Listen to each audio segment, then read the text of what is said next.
I am Dennis Consorti, and we've got a very special guest today. His name is Mathias Nordvig. But first, I'll just introduce each of the team members, and then we'll begin talking about this really exciting topic of medieval Iceland and its governance and whether or not it was a libertarian society.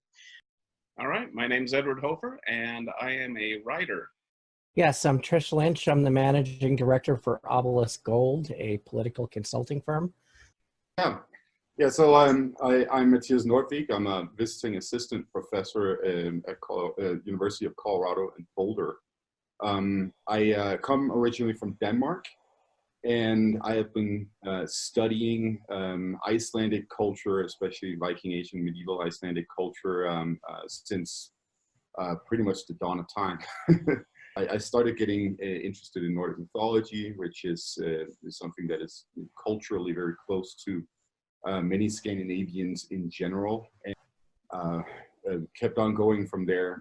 Took a BA in Nordic languages and literatures, supplied that with an MA that focused on Viking Age archaeology, Viking Age history, and other subjects that are associated with the Viking Age in different ways. And then finally, I wrote a PhD on Nordic mythology, and especially how Nordic mythology seems to have these interesting clues about the environment in Iceland and Scandinavia in general. And one of the things I focused on was the volcanoes, of course, because that's what Iceland is known for too. So my idea was there has to be something in there that has something to do with volcanoes, and it turns out, at least from my perspective and the publications I've made on the subject, that I was right. Okay, good stuff. So, in other words, you are a subject matter expert in this culture, and we're very excited to talk with you because we've got something that we need to figure out. One of the biggest arguments against libertarianism is that it has never existed at scale successfully in any culture in history ever. And that may be true. That doesn't necessarily make it a good argument. It may be true, it may not be true. One of the counters to this is that it may actually have existed in medieval Iceland, and sometimes we use that in our arguments. But this conversation is about finding the truth, whether it did exist, whether it didn't exist, or whether it's subject to interpretation. And that's what we want to figure out here. Edward, can you talk about what government is? Okay, so government at its root is a monopoly on violence, a formal monopoly on violence.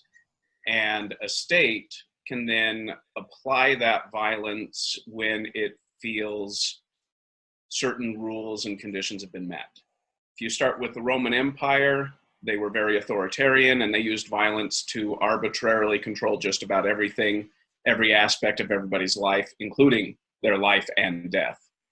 Libertarianism is a philosophy that believes people should be maximally free, and it exists on a spectrum where there are people like minarchists who think that there should be a form of government, but it should be the absolute minimum amount of government that we can have. And then there are anarchists who want to completely dissolve the government completely and have all of the state-style organizational structures be privately maintained. Libertarianism is a huge spectrum. It ranges from libertarian socialism. We get into discussions about mutual aid and things like that, and to anarchists that are anarcho-capitalists. They believe that capitalism is really the only way to go in an anarchist society, free trade, free markets. There is a predicate principle that generally guides a lot of libertarians, which is the non-aggression principle. The idea is that you do not initiate force against others in order to achieve your political, social, personal goals that, it would require, in order to have violence, it would require the initiation of violence from somebody else, which theoretically should keep the society orderly in a way. So there's, the anarchists are sort of take that to its logical conclusion, that you don't need laws, you just need not to aggress on other people. Other people feel that, like Edward said, that you need at least a night watchman state. You need somebody to enforce the idea that somebody could aggress against you, and how do you get your justice for that? So a mutual aid society can be everything from a craftsman guild to a group of farmers who get together to help each other out, to religious groups. In fact, most mutual aid societies have a foundation in religion, and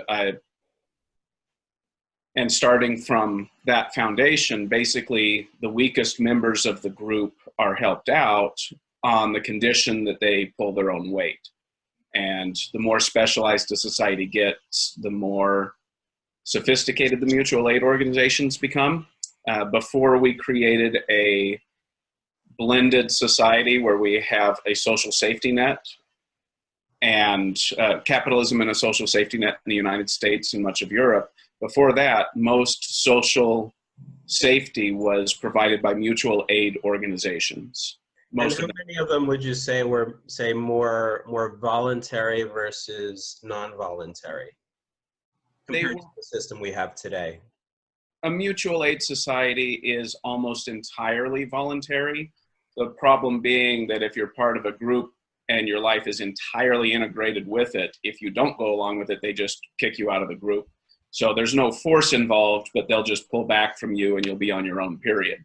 can you give some examples of mutual aid societies that may still exist in our society today, just maybe not as integral to our, the society we have now because of our governmental social safety nets?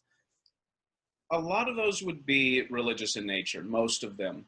I was thinking like the Masonic Order, Yes. or the Lions Club. Elks, For instance. Like the Veterans of Foreign Wars, for instance. That's a mutual aid society for people who have served in the military, many of whom are disabled and have mental health issues. And they come together and they help each other out. And these organizations that do still exist are extremely beneficial to their members. Could also add unions to that, in a sense. Yes. Yeah. In that sense, a union would definitely be like that. In the Middle Ages, a guild would definitely be a mutual aid society.